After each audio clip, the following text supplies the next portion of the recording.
با این سرود آوازخوانی جوان خوشدیل پیراکوف در فستیوال بین‌المللی سورجکن میله که در هندوستان برگزار گردید تاجیکستان را نمایندگی کرد.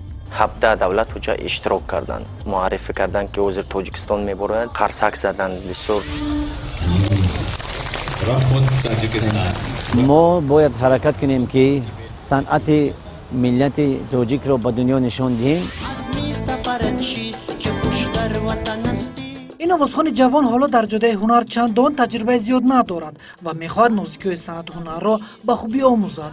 در کنسرواتوریا تحصیل کردگی بود، برای استرادا موافق بود آوازش. هم تیرے بنا بره نہیں سکتے، تیرے بنا کیا وجود میرا تجھ سے جدا. خوشدل ترانه‌های در سبک اسلوبی به خود خاص با تکیه به پیشنهادات استادانش ایجاد نموده می‌سراید. یک ترانه دیگر دارد با نام دختر تاجیک. دختر تاجیک از استاد نوباور چناروف است. اجازت پرسیده از نوباور که من همین سرودی تو را می‌سرایم.